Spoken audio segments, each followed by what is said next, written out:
Mesdames et messieurs, chers futurs passagers, bonjour à toutes et à tous. C'est avec un très grand plaisir que je retrouve aujourd'hui pour vous présenter un voyage tout à fait exceptionnel. En effet, Plein Cap vous propose pour le début de l'année 2025 un voyage à la découverte d'un des plus fascinants pays d'Amérique du Sud, le Chili. Ce voyage combine à la fois une croisière dans les fjords de la Patagonie, de la Terre de Feu jusqu'au Cap Horn, avec 2 séjours dans 2 des plus extraordinaires régions de ce même Chili. Au nord, du pays, le désert, d'Atacama et puis davantage au centre de ce même Chili, le parc national de Torres del Paine. Au programme, des paysages à couper le souffle, des glaciers, des montagnes, des fjords, des lacs, des cascades, des déserts chauds, des déserts froids, des animaux de tout poil et de tout plume, comme les flamants roses de l'Atacama, ou les guanacos du Paine justement, ou encore les manchots de Magellan en Patagonie. Un voyage à la découverte de la culture de ce pays où abondent les vestiges des civilisations précolombiennes, mais également un pays marqué par les aventures politiques et économiques de notre période contemporaine.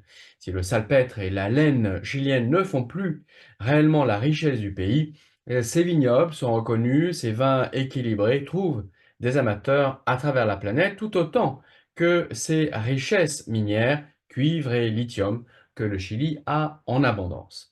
Alors nous avons choisi pour vous les hôtels les plus spectaculaires et authentiques, comme le plus efficace et confortable des navires de croisière pour découvrir les beautés des fjords chiliens.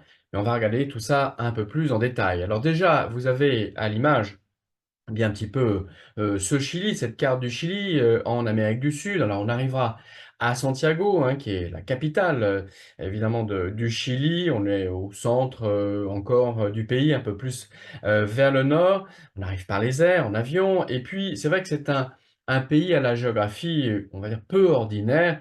C'est une longue bande de terre de plus de 4 300 kilomètres qui s'étire comme cela, du 18e au 56e degré de latitude sud, à peu près une équivalence en distance, c'est la distance entre le Maroc et la Norvège en Europe. Une terre étroite, certes, alors cette fois-ci une bande de terre qui ne fait qu'un peu plus de 200 kilomètres d'est en ouest, coincée entre l'océan Pacifique et la barrière de la cordillère des Andes, en fait une presqu'île sur ce continent sud-américain. Si le Chili est plus grand que notre territoire national, un peu plus de 756 000 km², c'est un pays peu peuplé, à peine 20 millions d'habitants, un pays à la longue façade maritime, hein, c'est plus de 6 400 km de littoral, une frontière terrestre partagée avec le voisin argentin pardon, sur 5 800 km. Et puis au nord, eh bien, deux pays font là aussi les frontières avec le Pérou et la Bolivie. C'est d'ailleurs à la Bolivie que le Chili a pris une bonne partie de sa région la plus septentrionale, à l'occasion de la guerre du Pacifique à la fin du XIXe siècle. L'Atacama est une région caractérisée par son climat extrême. On parle du désert d'Atacama, l'un des déserts les plus arides, les plus vieux au monde aussi. Le Sahara, plus proche de nous, n'a que quelques milliers d'années. L'Atacama s'est formé il y a déjà 7 millions d'années en arrière, pour l'évaluation la plus prudente. Alors c'est un étonnant désert, hein, coincé entre l'immensité aquatique du Pacifique et l'une des zones les plus humides de notre planète, l'Amazonie. Mais trois phénomènes concourent à maintenir une zone désertique sur l'Atacama. Au nord-ouest du Chili, eh bien, quasiment installé à l'année, on a un anticyclone, c'est celui qui est bloqué sur l'île de Pâques, une zone de haute dépression, avec des vents secs qui empêchent toute formation de nuages. À cela, vous ajoutez un courant marin venu du pôle sud et qui longe toute la côte chilienne jusqu'au Pérou et qui refroidit ce littoral, réduisant l'évaporation maritime et empêchant donc là aussi la formation de nuages et donc de précipitations. Et puis le troisième phénomène qui s'ajoute, c'est la cordillère des Andes. Elle va jouer là le rôle d'ombre pluviométrique, arrêtant les nuages certes, mais les nuages et les pluies qui viennent cette fois-ci de l'est, de la zone amazonienne. Donc on a effectivement une zone très sèche. On arrivera, en avion sur, ce désert. On va rejoindre le désert d'Atacama en atterrissant à Calama et puis rapidement, on rejoindra donc San Pedro de Atacama, où on passera 3 nuits, dans un hôtel effectivement d'Atacama, de San Pedro de Atacama, le temps d'explorer, de comprendre la diversité, de cette région. On pourra découvrir, les vestiges, par exemple, des civilisations précolombiennes, voire antérieures à l'arrivée même des Incas. Ça sera le cas, par exemple, avec cette visite au Pacura des Quitor, qui est en fait à quelques kilomètres seulement de San Pedro de Atacama. C'est un site archéologique installé sur les flancs, d'une colline qui domine une vallée verdoyante, ce qui est une rareté, hein, dans ce désert aride, mais c'est un emplacement stratégique. Le Pacura était en fait une forteresse, un monument défensif dressé par la population Atacama, les Atacama, une civilisation qui s'est épanouie dans la région, vers le XIIe siècle avant notre ère. Cultivateurs pardon, de notre ère. Cultivateurs, ils gardaient, précieusement leurs récoltes à l'abri, de ces murs, protégeant leurs habitations avec des silos à grains entourés de quelques 160 tours de guet, hein, pour la protection, du site. Les Atacama, à l'abri de leur pakura, se sentent protégés, en particulier de l'extension, des Amaïres, qui sont, en fait un groupe, c'est un groupe concurrent, voisin aussi, un tantinet envahissant. Les Atacama ont en quelques siècles développé une civilisation stable basée, sur l'activité agricole, l'artisanat, de la céramique, de la métallurgie, du textile, de la vannerie. On leur doit, les lamas, qui sont en fait des camélidés andins, domestiqués, issus d'une espèce sauvage qui existe toujours, hein, toujours présente au Chili. Vous avez à la droite de l'image, ce sont les, guanacos, on en verra d'autres. Bien sûr, les Atacama ne pourront pas s'opposer à l'arrivée, des Incas. Eux, ils arrivent dans la région au XVe siècle et encore moins à l'arrivée des conquistadors espagnols, arrivés là au XVIe siècle.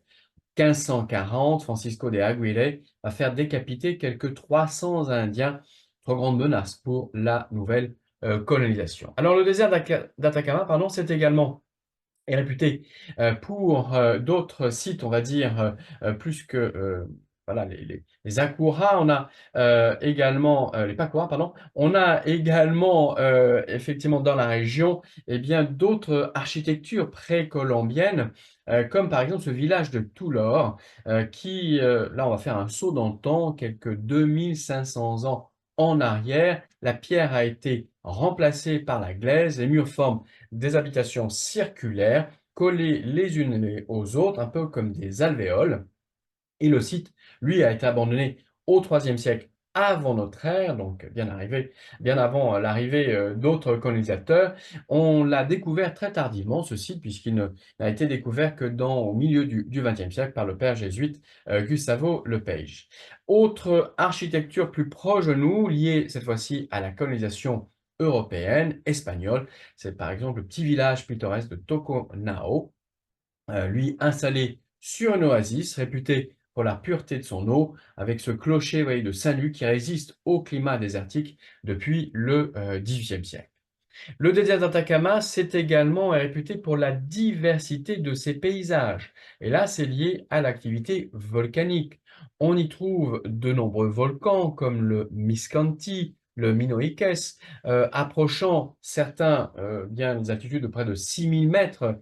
Rassurez-vous, on ne va pas monter évidemment à ces altitudes pour les observer, d'autant qu'à leur pied, au pied de ces volcans, eh bien, on peut profiter de superbes lacs, de lagunes altiplanique avec des eaux changeant, allant du bleu au vert, tout dépend la teneur en sels minéraux. C'est évidemment un endroit extraordinaire pour les photographes et pour profiter de la faune locale. Vous voyez ici encore un guanaco et un flamand qui posent pour la photo. Toujours lié à l'activité volcanique, l'Atacama a également une intense activité géothermale, notamment avec le champ de El Tatio. On y trouve 80 geysers. Alors c'est vrai qu'ils ne sont pas aussi spectaculaires que ceux qu'on trouve en Islande, puisque la projection moyenne est d'environ 1 mètre, mais les geysers ont dû fasciner les Indiens de la région. Ils les avaient appelés El abuelo que llora, hein, le grand-père qui pleure. Autre paysage, celui de la vallée de la Lune, un sanctuaire naturel protégé depuis 1982. Il est là aussi le résultat, cette fois-ci d'une érosion, hein, de travail de l'eau, du vent, créant sur ce sol désertique, eh bien, des canyons, des ravins, des monticules, des crêtes pointues, aux couleurs allant, de l'ocre soutenu jusqu'aux, différents, tons de gris. Des monuments naturels qui ont reçu des noms plus ou moins explicites comme l'amphithéâtre, la Grande Dune, les Trois Maries. La plupart, eh bien, sont des concrétions, voilà ici les Trois Maries, donc ce sont des concrétions qui font apparaître des cristaux de sel, phénomène qu'on va retrouver à une très grande échelle dans ce qu'on appelle le salar de l'Atacama. Alors le salar de l'Atacama, c'est un vaste champ de sel de plus de 3000 km², un dépôt salin qui forme une carapace, laissant apparaître par endroits la lagune qu'elle recouvre. Et par exemple, vous avez ici le lagon de Chaxa, hein, ce champ de sel qui est installé en fait dans une dépression, une sorte de vaste triangle partagé entre la Bolivie, le Chili et même l'Argentine. Les eaux de ruissellement charrient des sels, des sols volcaniques, tout ça remonte à la surface, l'évaporation, eh bien, provoque une accumulation de ce sel et la cristallisation de ce sel en des formes parfois spectaculaires. Alors, contrairement à ce qu'on pourrait s'attendre, ce n'est pas un milieu hostile à la vie. On va y trouver des algues et des micro-organismes, des crustacés microscopiques qui permettent, eh bien, aux oiseaux de se ravitailler, hein, de profiter de cette nature. Il y en a par exemple 3 espèces de flamants roses, hein, dans ce désert d'Atacama. Il y a d'autres espèces animales comme ici encore un flamant rose qui prend son envol, et d'autres espèces animales, végétales adaptées à ce milieu bioclimatique.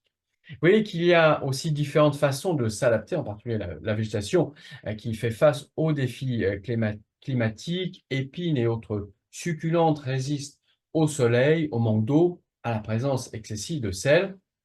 Et malgré, eh bien, la rareté de l'eau, l'Atacama est une région de culture agricole. En particulier, cette céréale que vous ne reconnaissez peut-être pas facilement, en fait, c'est une pseudo-céréale parce que ce n'est pas une graminée, c'est du quinoa. Il est cultivé dans cette région depuis plus de 5000 ans, hein, dans les hauts plateaux andins. Il faisait partie du régime alimentaire des populations précolombiennes, avec la patate, les haricots, le maïs. Dans leur grande sagesse, les conquistadors l'ont ignoré, trop amer, non paniflable, pardon, mais les nutritionnistes, à partir des années 70, vont vont lui trouver des qualités nutritives importantes.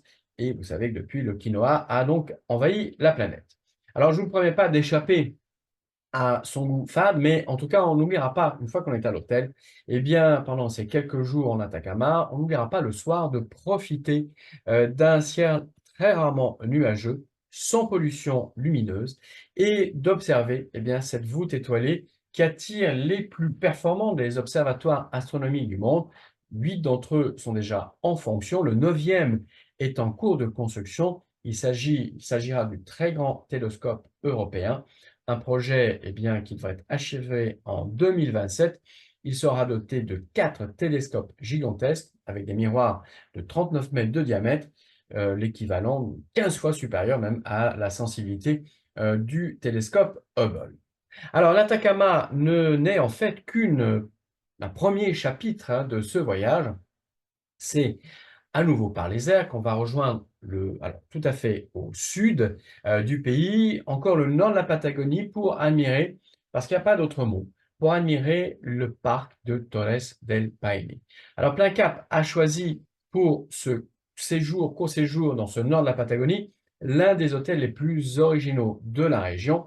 On a déjà eu la chance d'y loger puisque c'est notre 4e circuit que l'on propose au Chili depuis 2011. Il s'agit, cet hôtel, je vais vous le montrer, du Remota, qui est installé sur une des collines à l'extérieur de la petite localité de Puerto Natales. Puerto Natales, vous l'avez sous les yeux.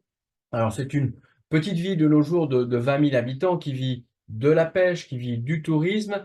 Cette localité, elle a été fondée, eh bien, par les colons allemands, anglais au XVIIIe, au XIXe siècle.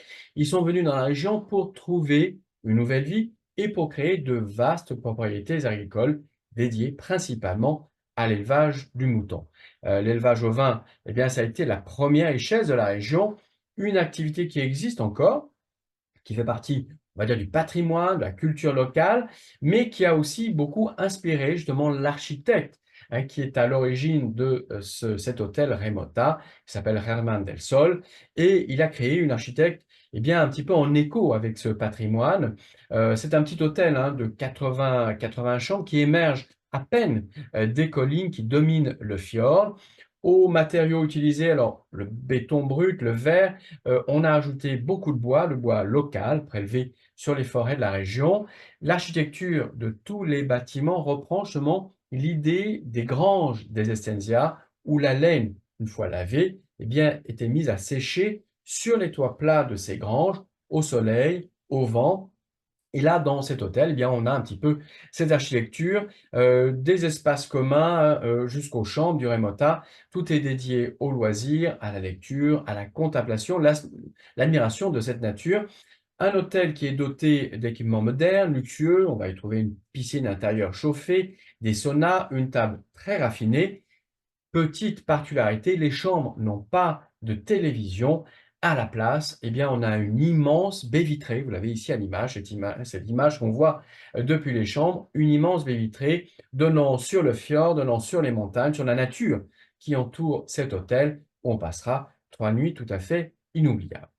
Le Remota va être en fait notre base d'exploration pendant 2 jours d'excursion dans le parc national de Torres del Paine, un parc donc au sud de la cordillère des Andes, au nord de la steppe patagonienne, à cheval sur la frontière entre l'Argentine et le Chili. C'est près de 200 000 hectares protégés depuis 1959 par l'État chilien, devenu une réserve de la biosphère de l'UNESCO à partir de 1978. L'organisme chilien chargé de ce parc de Torres del Paine, eh bien, essaie de préserver les paysages, les différents écosystèmes, les espèces, leur diversité génétique. Les différentes excursions qu'on y fera vont vous permettre, eh bien, vous permettront de découvrir une des particularités de ce parc, c'est justement l'hétérogénéité des paysages.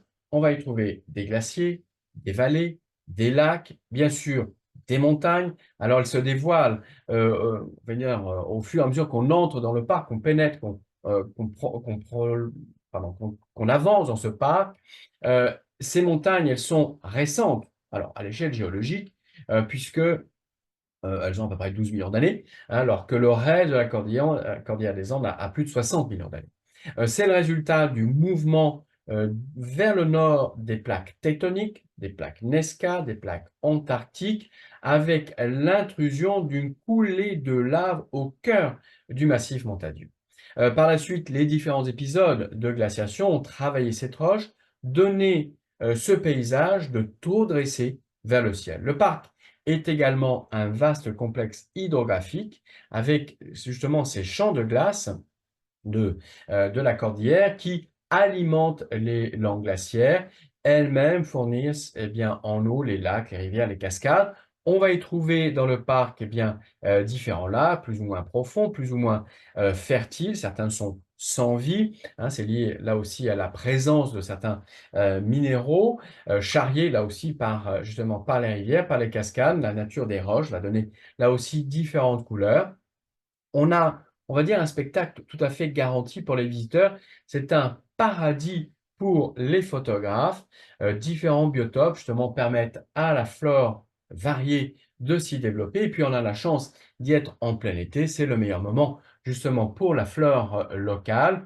Au hasard des promenades, on aura, j'en doute pas, la chance d'apercevoir justement cette espèce camélidée endémique que je citais un peu plus tôt. Là, voilà, d'autres espèces bien sûr liées à la flore.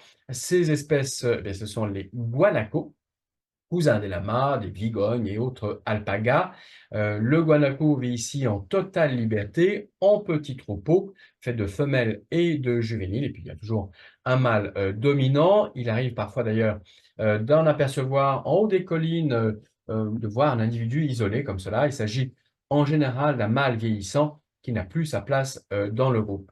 Le guanaco, c'est l'une des 26 espèces de mammifères du parc, parmi les plus abondantes, visibles bien sûr, plus visible que le puma qui est toujours là bien sûr, qui est son principal prédateur et qui est beaucoup plus discret. Les oiseaux, là aussi, sont en grand nombre dans le parc. On va en compter quelques 118 espèces, dont les fameux condors. Mais on peut apercevoir là aussi, eh bien, les nandous de Darwin, hein, la famille des, bien sûr, des autruches, les ouètes de Magellan, sans oublier les pivers locaux. Petite précision, toutes les illustrations que vous pouvez apercevoir, eh bien, proviennent de précédents voyages faits à partir des années 2011 dans la région. Alors après 3 nuits passées à l'hôtel Raimota, on va à découvrir le parc de Torres del Paine. On va reprendre la route cap au sud pour rejoindre la capitale de la région de Magellan et de l'Antarctique chilien. Avec, on ira rejoindre la petite ville de Punta Arenas. Sur le chemin, on passera un petit moment à comprendre le passé, le présent d'une estancia, c'est-à-dire une ferme d'élevage de moutons située au cœur de cette nature sauvage. On sera accueilli comme ça dans un ranch familial typique de cette région. Cette ferme élève toujours des moutons pour la viande, pour la laine.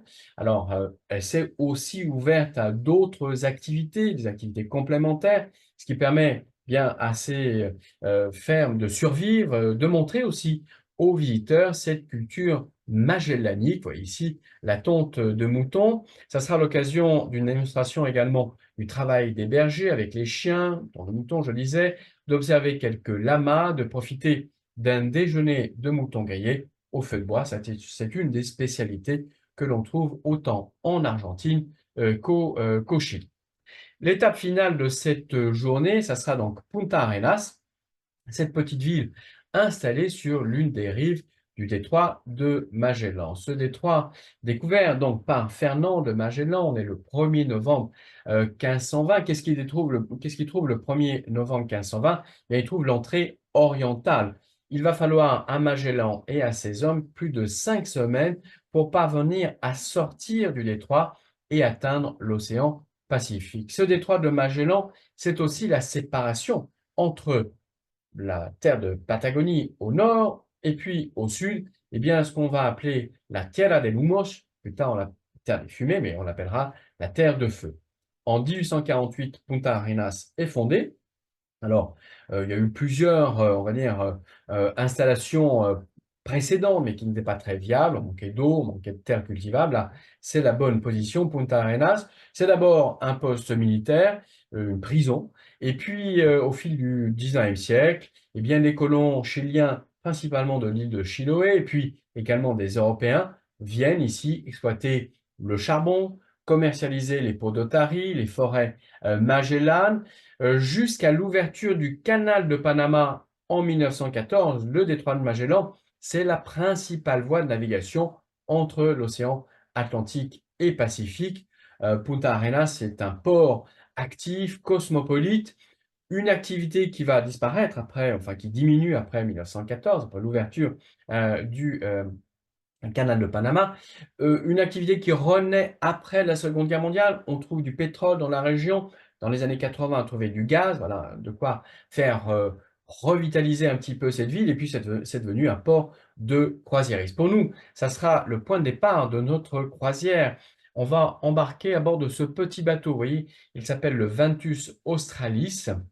Alors, c'est pas la première croisière que l'on fait à bord des bateaux de la compagnie de cette compagnie de Crucero Australis, cette croisière donc des croisières australes, puisqu'on a eu la chance, l'occasion comme cela d'affréter leur plus petit bateau, il s'appelait le Mare Australis. Alors, on va embarquer à bord d'un bateau qui reste un petit bateau hein, d'un peu plus de 200 passagers.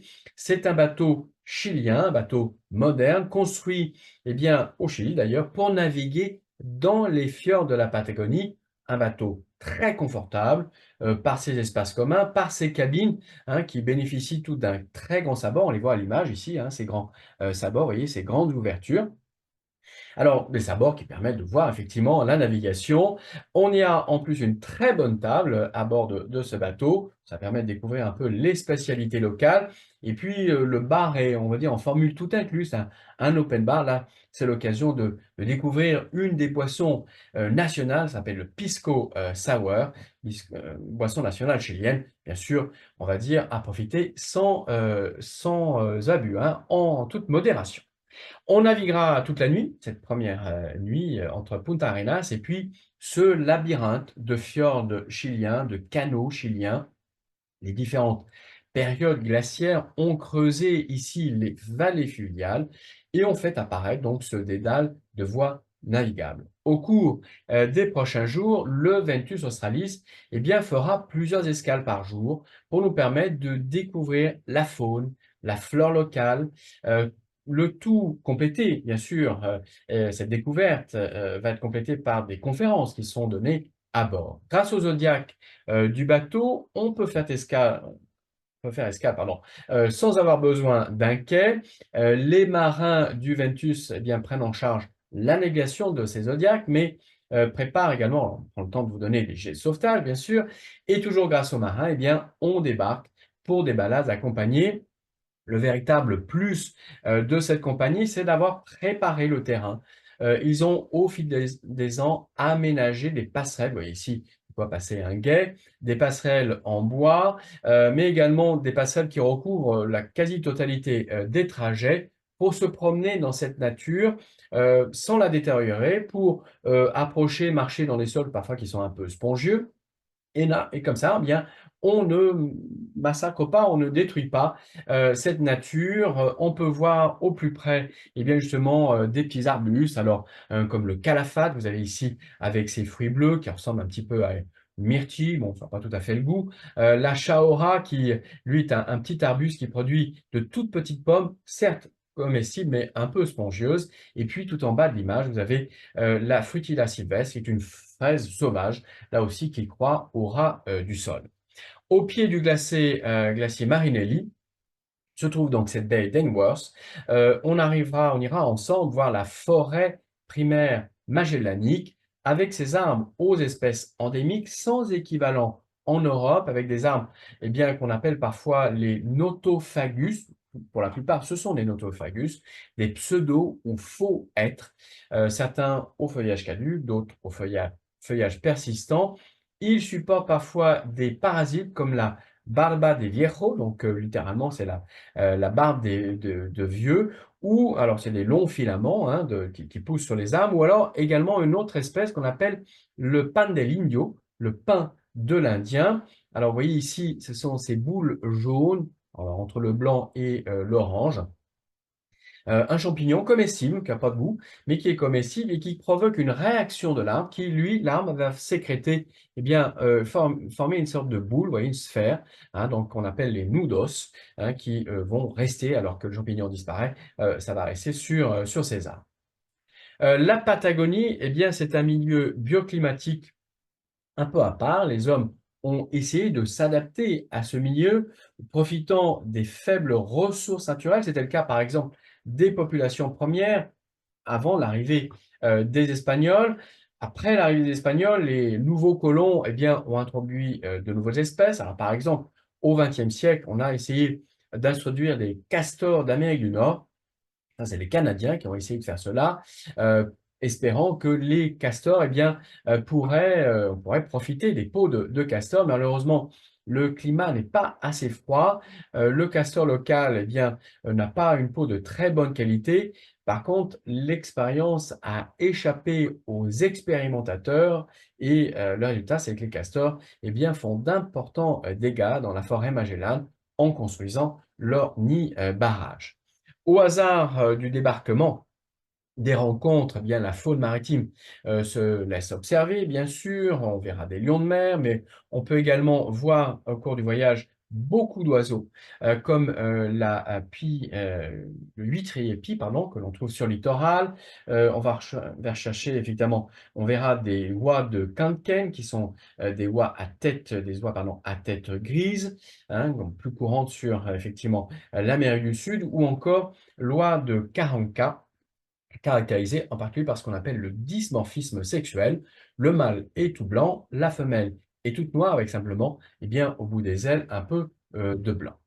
Alors les zodiaques permettent de débarquer facilement à terre, ils permettent également de naviguer au plus près de cette nature, et d'aller par exemple voir les îlots Tucker. Ces îlots Tucker, eh bien ce sont là des colonies de cormorans, hein, on va y retrouver différents types de cormorans. Alors selon, la direction du vent, eh bien, vous verrez, hein, ces cormorans, accrochés au rocher. Alors, on les voit, très bien, on les entend, très bien et puis on a aussi le plaisir en général de les sentir, hein, selon la direction du vent puisqu'ils sont installés sur, des vous voyez un petit peu ces falaises toutes blanches, mais elles sont blanches en fait de l'accumulation de leurs propres excréments. L'île abrite également, des, cormorans, royal, le cormoran royal, hein, qui niche alors soit sur les falaises, soit, à terrain plat et on le voit nicher, préparer ses nids, vous voyez ici, tout à fait à l'ouvrage. On le reconnaît bien parce qu'il a justement un cou blanc et noir, blanc jusque à peu près, jusqu'à la base, du bec. Et puis une autre colonie tout à fait observable également sur ces îlots Tucker, ce sont les manchots. Alors, les manchots, vous savez qu'on est les seuls, nous Français, à les appeler comme cela, puisque tous les autres, toutes les autres nationalités, toutes les autres langues, on parle de pingouins. Alors, pour une fois, c'est nous qui avons raison, hein, on doit les appeler réellement des manchots. C'est un peu notre faute si d'ailleurs les autres, nationalités les appellent les pingouins. Il existe 18 espèces de manchots dans l'hémisphère sud. On les trouve quasiment sur toutes les terres, hein, de l'hémisphère sud, en Amérique du Sud, en Afrique, en Nouvelle-Zélande, en Antarctique évidemment. L'espèce qu'on pourra observer ici, c'est le manchot de Magellan, puisque le premier à l'avoir aperçu, eh bien c'est Antonio Pigafetta, c'était un compagnon de Fernand de Magellan. Alors bon, il l'a décrit un peu rapidement comme une sorte d'oie sauvage. Les zodiaques, eh bien, vont comme cela jusqu'à s'échouer jusque sur la rive et ils nous permettent de voir ces drôles d'oiseaux, toujours très curieux, des nageurs exceptionnels, vous savez bien, dans leur élément aquatique. Par contre, une fois à terre, ils sont de bien piètres bipèdes. Ce manchot de Magellan, c'est un petit manchot, il fait entre 50 à 70 centimètres, peut peser jusqu'à 5 kilos à l'âge adulte et il va vivre à peu près une vingtaine d'années. On arrivera sans doute à la période où les juvéniles attendent d'avoir un plumage hydrophobe, hein, pour commencer à chasser eux-mêmes en mer. Ils seront sortis de leur nid, hein, ce sont des nids creusés dans le sol. Et comme pour les cormorans, eh bien, l'approche d'une colonie de manchots, hein, une manchotière, c'est toujours une expérience qui est visuelle, une expérience olfactive et une expérience auditive parce que la colonie est toujours très bruyante. Une colonie, là aussi, accompagnée par ses prédateurs, les skuas, hein, qui sont toujours là, présents, prêts à profiter des plus faibles. Alors le canal pardon, de Beagle et l'autre voie de navigation qui relie l'océan Atlantique au Pacifique, il n'y a pas que le détroit, de Magellan. C'est également, là aussi, une ancienne vallée glaciaire qui s'étire d'est en ouest sur quelques 270 kilomètres. C'est une vallée où on découvre encore, on peut admirer des glaciers, notamment qui appartiennent à ce qu'on appelle la cordillère de Darwin. Ces langues glaciaires rejoignent la mer. Elles sont donc facilement accessibles quand le navire n'a pas un tirant d'eau trop important. C'est le cas, hein, grâce au Ventus Australis. Eh bien, on ira voir le glacier que vous avez sous les yeux, qui est le glacier Pia, une sorte de colosse d'1,3 km de largeur. Les zodiaques nous déposent en face du glacier sur un pic rocheux, une sorte de belvédère. Et comme ça, on peut admirer cette muraille de glace de plusieurs centaines de mètres de hauteur. S'il fallait la preuve que les glaciers sont vivants, bien, le glacier Pia en est la preuve tout à fait vivante. Il n'a cesse d'être en mouvement, de craquer, d'exploser, de former des crevasses, de se briser, hein, de briser les colonnes comme s'il cassait du sucre. Quand on passe quelques minutes à l'observer, à l'écouter, eh bien, on entend le monstre qui gronde, qui se fendille. Il broie ses entrailles, il émiette sa façade, jusqu'à ce que d'un coup, eh bien, un coup de tonnerre plus fort que les autres parvienne à nos oreilles et depuis le Mirador, eh bien, on a une vue tout à fait imprenable, non seulement sur le glacier, mais également sur l'ensemble du fjord. L'eau de mer, eh bien, là, on va dire, change de couleur puisqu'elle est mélangée avec de l'eau douce, elle vire au vert amande, hein. L'eau est chargée justement de ces particules minérales déchargées par le glacier. Alors après une escale matinale au glacier Pia, on va rejoindre le bras nord-ouest du canal de Beagle et là on va bénéficier d'une autre leçon de géologie, de glaciologie, grandeur nature. Cette voie navigable, elle porte le nom d'avenue des glaciers.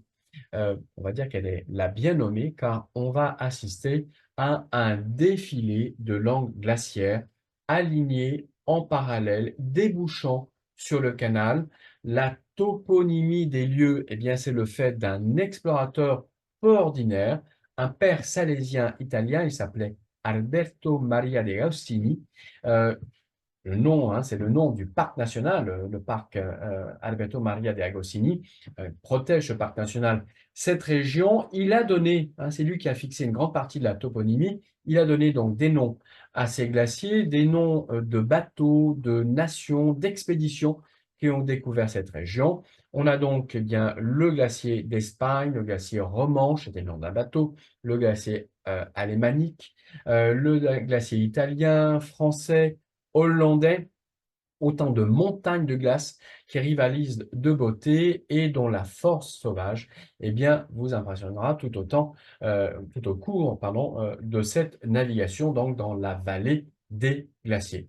Le temps d'une courte nuit, c'est vrai que vous savez que sous cette latitude, eh bien, les journées sont longues, les nuits sont brèves, en particulier pendant l'été, dans le sud de l'hémisphère sud et de ce continent sud-américain, le temps de retrouver eh bien, la terre la plus méridionale, celle du Nil, celle en fait du Cap Horn. Hein, ce Cap Horn qui est vraiment entre deux océans, on est à 55 degrés, 56 minutes de latitude sud, à peu près à 67 degrés de longitude ouest, une île rocheuse. Elle s'élève à 500 mètres d'altitude. Elle fait face au climat océanique.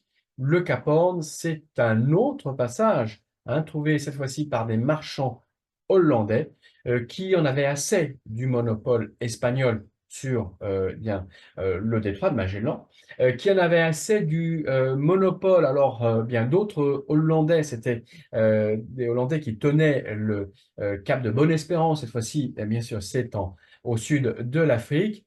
Et ils voulaient rejoindre, comme cela, ces Hollandais, ils voulaient rejoindre eh bien, les comptoirs d'épices, celles des Philippines.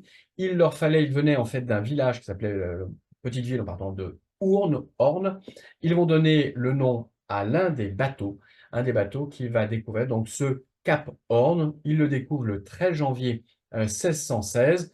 Et là, ils découvrent, donc ils ouvrent un nouveau passage vers le Pacifique. On ne peut pas dire que ça soit le plus simple et le plus sûr, puisqu'on estime que entre le XVIIe siècle, de leur découverte, et le XXe siècle, c'est plus de 800 bateaux qui vont se perdre dans les eaux du Cap Horn, plus de 10 000 hommes qui vont disparaître dans ce passage tout à fait redouté. C'est un lieu de record, le voilier plus rapide, bien, il est passé là, le Cap Horn, en 5 jours. On est au début du XXe siècle, encore en 1938, c'est le prix Wall, alors que la traversée la plus lente, hein, le record de la plus lente traversée, eh bien, c'est 94 jours, 14 jours, pardon, le Susanna en 1905.